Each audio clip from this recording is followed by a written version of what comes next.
Essa mulher desesperada é Rosemary Ferreira, mãe de Ohali, uma adolescente de 14 anos assassinada com um tiro na cabeça pelo ex-namorado Henrique Aquino, de 18 anos. De acordo com Rosemary, Ohali teve um relacionamento com o acusado, mas depois de conhecer o perfil violento do rapaz, teria se afastado dele, mas ele não aceitou o fim do relacionamento. Ele é filho, frio, ele planejou, ele calculou tudo, ele ligou pra ela, já saiu arrastando ela pra dentro do mato. Eu virei, eu segurei no braço dela e falei, e as casinhas que tu fez pra mim? Aí ela, pelo amor de Deus, Henrique, me desculpa. Aí eu atirei. Segundo relatos, a menina teria se envolvido com o chefe de uma gangue rival. O crime teria acontecido um dia antes do rapaz completar 18 anos, e por isso o suspeito será amparado pela lei. Vai responder como menor. A medida socioeducativa será dada por um juiz da Vara da Infância e da Juventude. Uma família despedaçada. Muito bom dia, é um prazer grande estar aqui com todos vocês na abertura do programa Retrato de Família. É sempre um prazer estar aqui na sua casa, falando de temas tão importantes que é hoje a família. Eu quero começar esse programa cumprimentando a minha querida esposa, Mônica, que está aqui conosco, sempre participando desse programa. Tudo bem, minha linda? Tudo bom, bom dia. Bom dia. Bom dia a todos.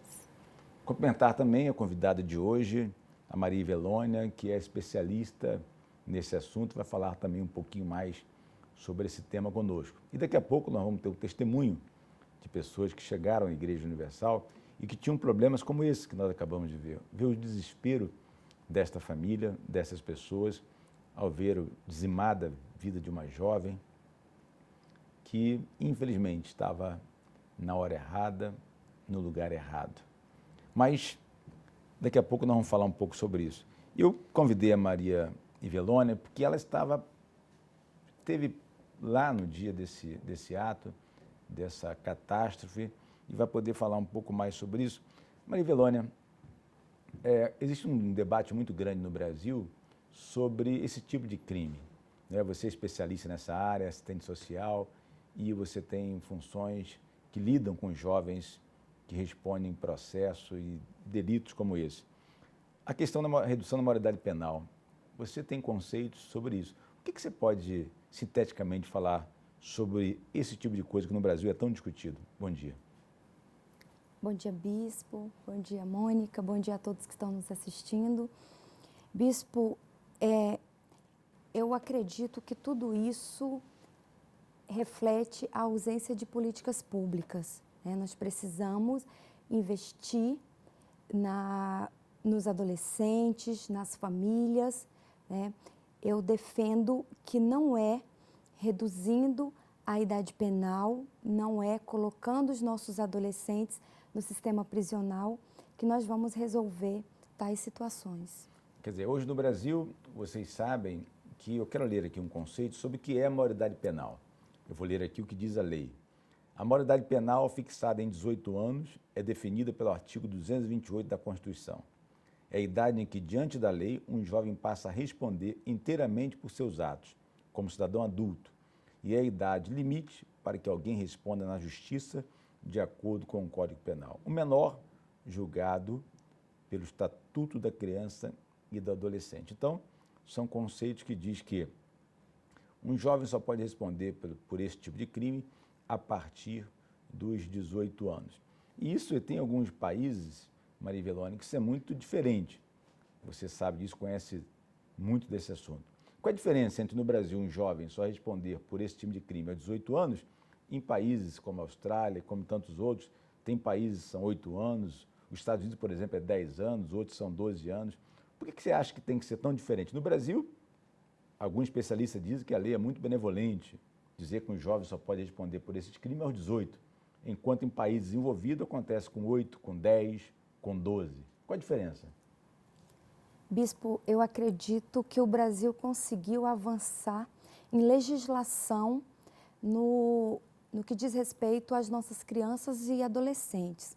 O Estatuto da Criança e do Adolescente é um avanço, é uma legislação realmente muito interessante, e o que nós precisamos agora é entender que o adolescente ele está numa fase de desenvolvimento, ele precisa ser acompanhado, ele precisa de uma atenção para que ele possa se desenvolver efetivamente e se tornar, né, um adulto responsável, um adulto que responda pelos seus atos. Quer dizer, aqui, Maria, Austrália, Egito, Kuwait, Suíça, Trinidad e Tobago, são 8 anos que uma criança responde pelos seus atos.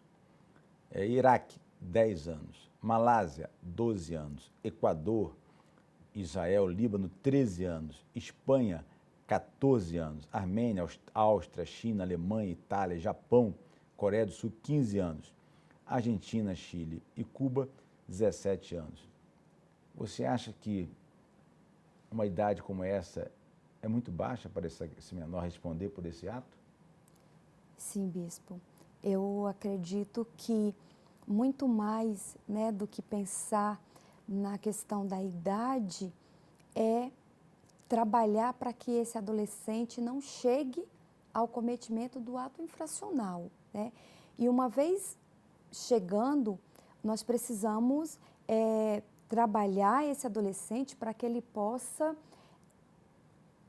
repensar o seu projeto de vida, né? Então, se você pensar que a adolescência é dos 12 aos 18 anos e você pensar em 3 anos de um adolescente cumprindo uma medida de internação, você está tirando 1/3 dessa adolescência. Então, é um tempo bastante significativo, né?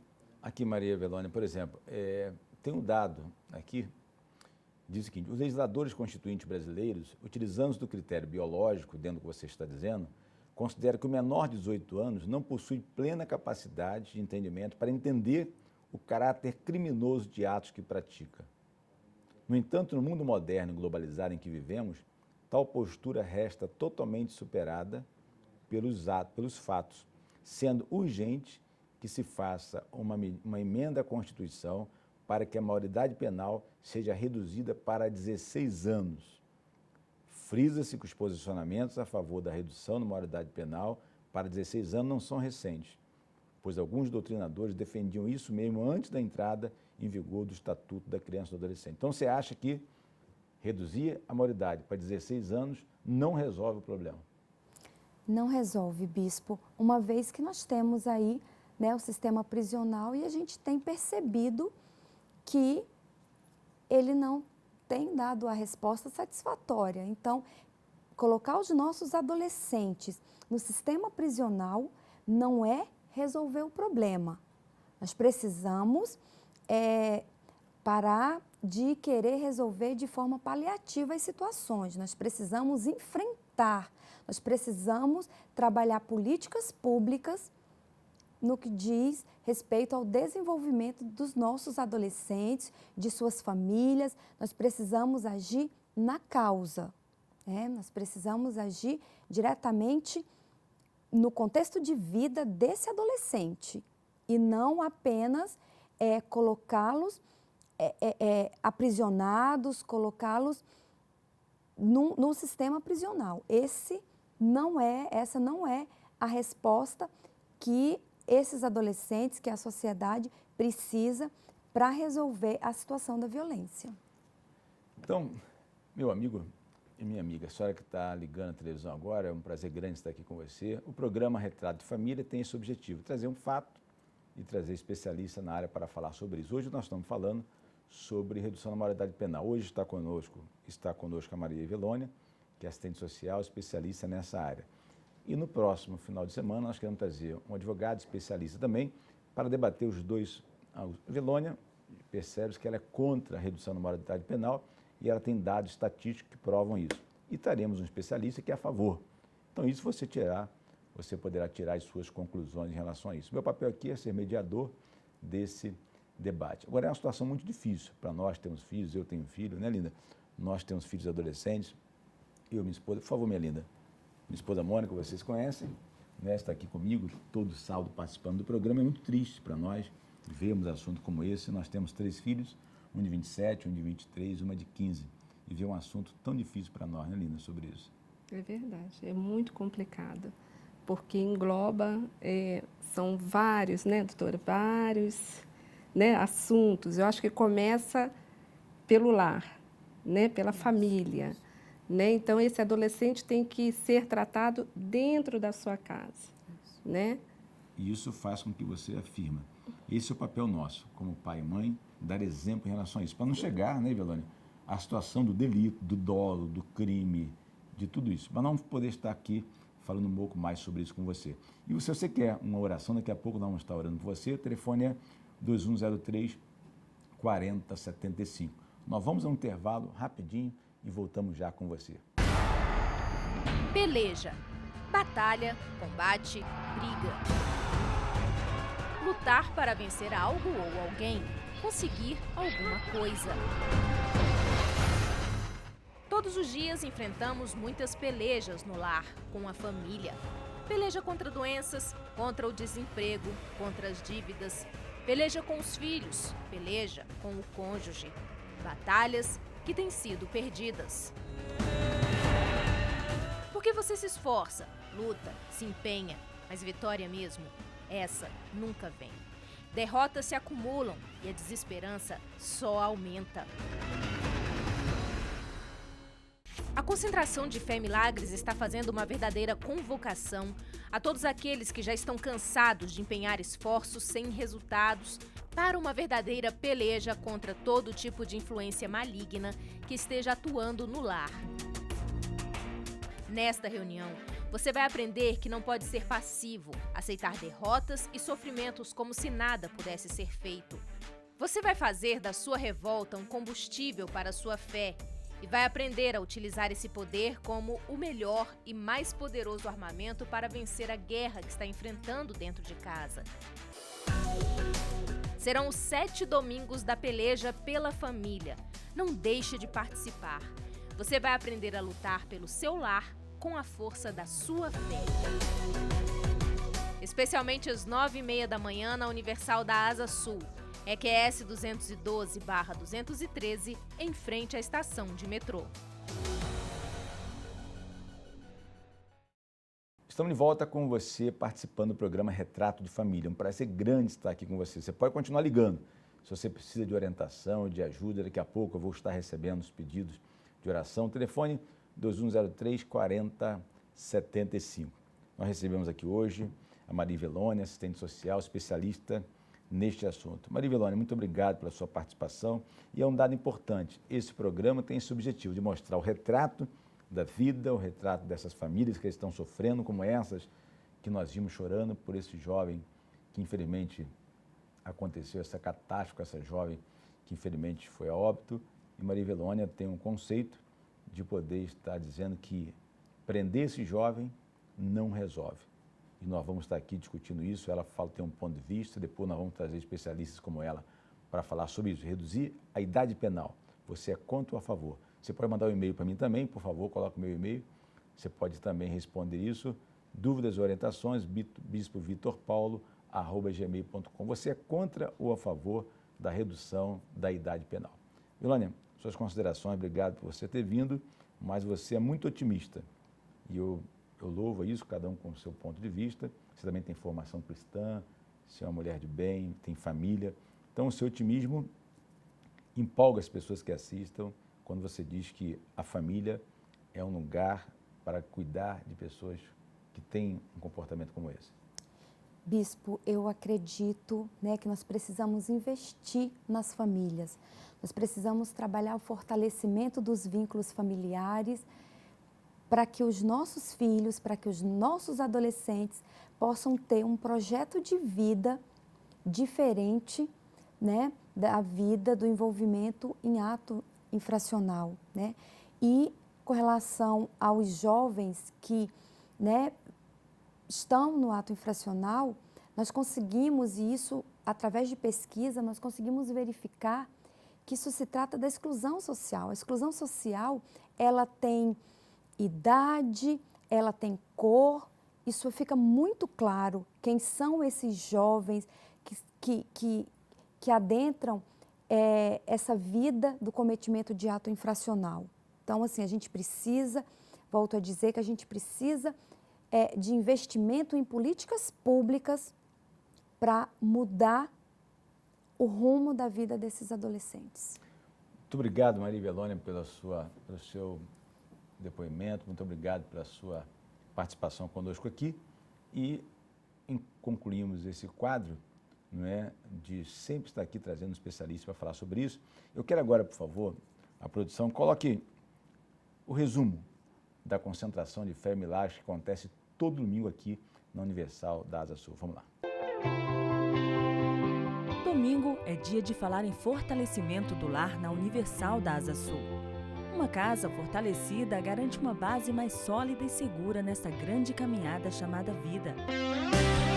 Por isso é preciso aprender a lutar com perseverança e fé para manter a harmonia e a paz dentro do lar. Com certeza, né? Porque a família da gente é a base, né, também da nossa vida. Então a gente pode ter várias áreas da nossa vida não estar bem, mas se na nossa casa, na nossa família, a gente encontrar um lugar, um porto seguro, um lugar onde, né, a gente esteja bem, isso já ajuda bastante. Então nessas reuniões, né, a gente aprende também a buscar pela família.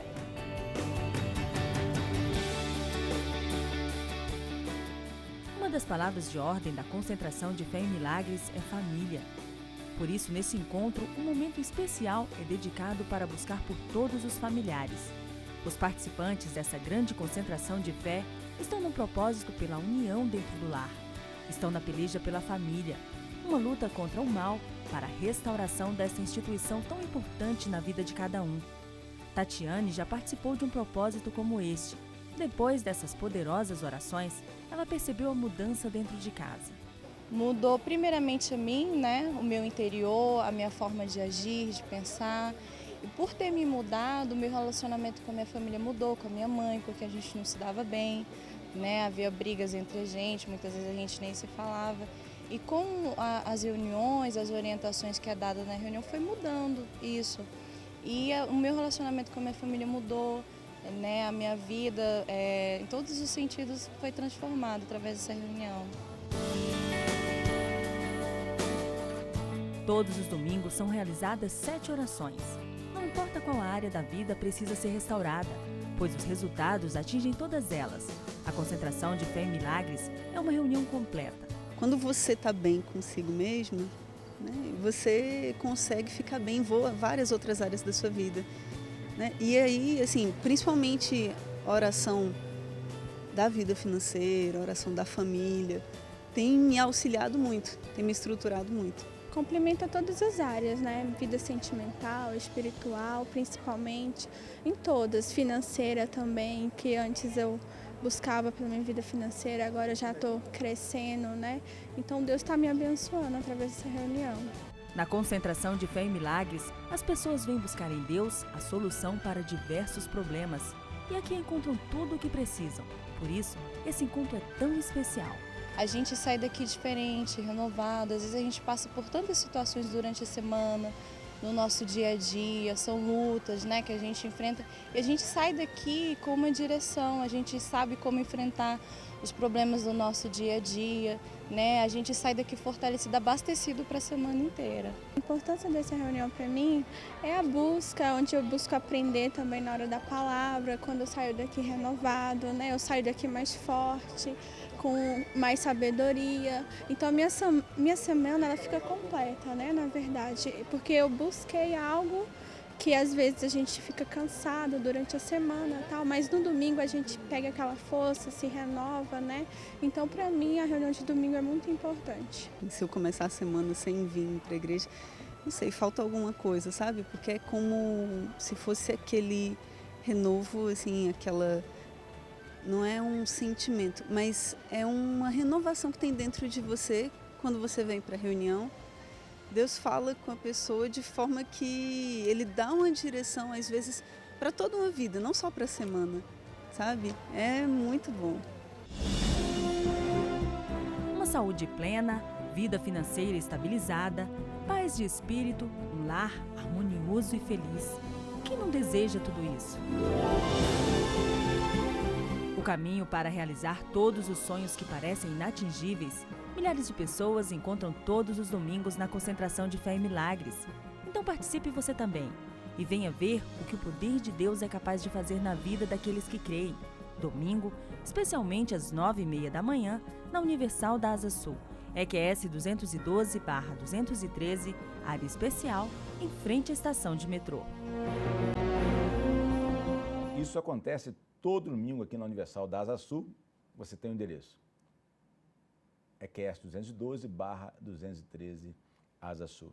Belinda, nós que temos 3 filhos, e nós vamos colocar daqui a pouco um testemunho do retrato de família da Adriana, né, que se conheceu endoitada, engravidou, uma crise terrível. Você que é mãe, você tem 3 filhos, adolescentes, hoje homens, o Igor casado, o Vitor também, a Vitória de 15 anos. Você acredita que a educação, ela nasce em casa ou a escola tem muita responsabilidade sobre isso? Você como mãe, como esposa, o que você pensa em relação a isso? Conceito de educação é o que falta muito em relação às crianças hoje e jovens. O que você acha, seu entendimento sobre educação de filhos?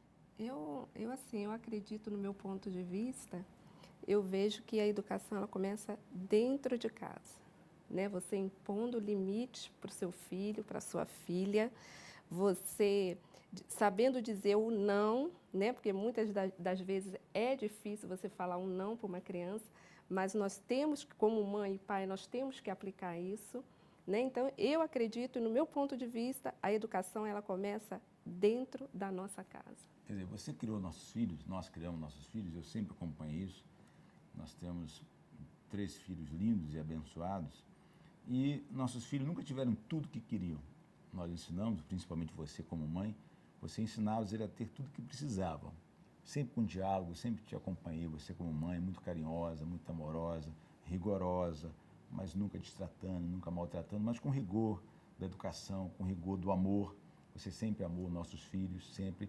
Então, você, como conciliar isso, né? Você amar e, ao mesmo tempo, ser rigorosa naquilo que é correto, naquilo que é direito, naquilo... É difícil ou não? Porque às vezes a mãe faz tudo. Eu vejo, você também vê, a senhora que me assiste agora, nos assiste, eu às vezes vejo na rua, em shopping center, no ônibus, no metrô, crianças pequenas que esperneiam, se jogam no chão, dá tapa no rosto de mãe, gritando. E a mãe fica ali, nenenzinho, não faz isso. É assim que se educa? Como é que é isso? Se amar e ser rigorosa em relação a isso. Mas acho que você acabou de responder, né? Porque esse é o verdadeiro amor, né? Você impor, dizer, saber falar para o seu filho, não, agora não, né? Vamos fazer desse jeito, porque assim é melhor para você. Né? Então, eu acredito... Mesmo chorando, esperneando? Mesmo chorando, mesmo esperneando, porque isso daí passa. O choro passa, não vai durar o tempo todo, né? Vai passar. E futuramente, essa criança ela vai entender o porquê daquele não lá atrás. E quando chegar a juventude, que é uma idade mais difícil, né? Estou falando de criança de colo.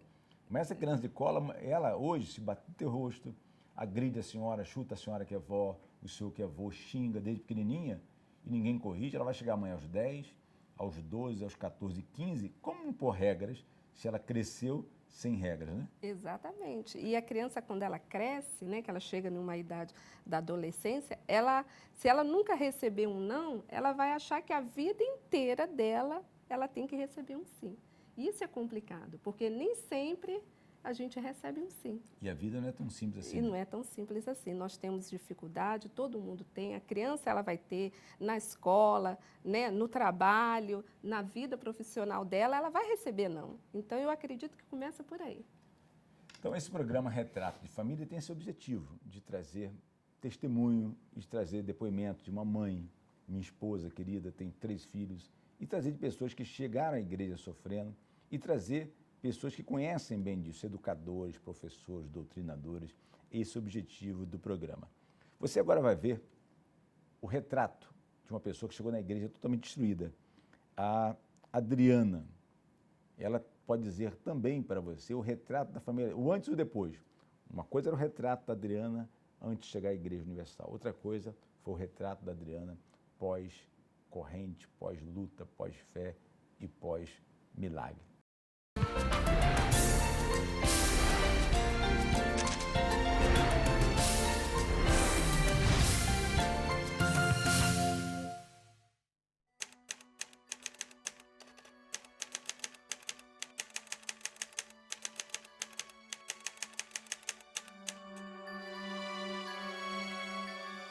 Eu saía todo final de semana, né? E aí conheci o meu esposo. No começo não foi nada fácil, porque eu era muito ciumenta, era briga todos os dias. E aí a gente namorou 4 meses, eu engravidei, não tinha lugar para morar. Nós alugamos uma casa, aí a minha filha nasceu, ele não podia sair, ir até a padaria que eu já estava assim, desesperada, ele chegava, já agredia assim, verbalmente, né? Já discutia. Eu achava que aonde ele ia, ele estava olhando para mulheres. E eu era assim, era um ciúme doentio que eu tinha. Aí ele conheceu uma menina que inclusive era assim, trabalhava para minha cunhada, né? Aí eu vi ele conversando, ela desbruçada na porta do carro, falando com ele. Aí eu catei ela, dei uns tapas nela, né? Bati nela. A última separação que teve, ele ficou 6 meses na casa dos pais dele. E quando eu já estava decidindo que eu não queria mais, né? Falei, não, chega, porque eu já estou cansada de se vai e volta, né? Era só sofrimento. Falei, chega. E eu já conhecendo o cenáculo do Espírito Santo, resolvi buscar pela minha família. E aos domingos, na busca pela minha família, aí eu comecei a frequentar, a buscar. Deus foi me mudando, me transformando. E eu fui entendendo que as coisas não eram no meu tempo, mas sim no tempo de Deus. E aí ele veio até mim, né? Nós tivemos uma conversa e ele decidiu voltar para mim. E aí eu falei para ele que seria então a última oportunidade que eu daria para ele. Ele começou a buscar comigo e a nossa vida de lá para cá foi totalmente transformada. Meu casamento foi totalmente transformado. Tenho confiança no meu esposo e a minha filha hoje já está com 17 anos e graças a Deus é só felicidade no meu lar.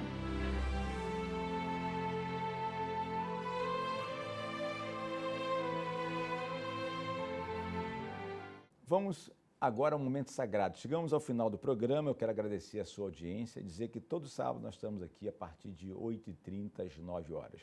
É momento de oração. Prepara seu copo com água. O meu já está preparado, da minha esposa Mônica, da Maria Vilônia também está preparado. Vamos orar. É momento de oração. Vamos falar com Deus. Sabe aqueles momentos na vida da gente que bate uma dor, só a gente sente. Senhor nosso Deus e Pai, em nome do Senhor Jesus Cristo, nós juntos entramos na Tua presença. Aqui, meu Deus, eu com minha esposa, com a Maria Vilônia, com todos que nos ouvem, nos assistem, nós entramos, meu Deus, na fé, diante de Ti, para orar pelos que sofrem no hospital, no presídio, na delegacia, orar por todos que acompanham este momento, meu Deus.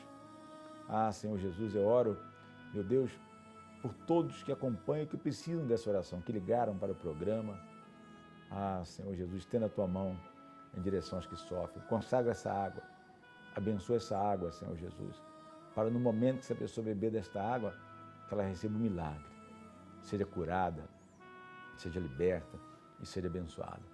Eu consagro, abençoa todos os pedidos de oração que chegam em nossas mãos. Eu consagro, abençoa todos. Visita os hospitais, os presídios, as delegacias, as casas de recuperação, as clínicas e abençoa todos. Em nome do Pai, do Filho e do Espírito Santo. Amém e graças a Deus. Beba da água e sejam todos abençoados. Quem poderá entender o que se passa no meu coração? Saber o que... Graças a Deus. É muito bom estar com todos vocês. Olha, dia 19, minha esposa querida Mônica está aqui.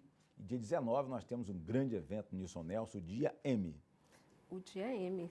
Você vai estar lá com certeza? Com certeza, estarei lá presente junto com todas vocês. dia 19 de abril, no Nilson News. Deus abençoe e até o próximo sábado.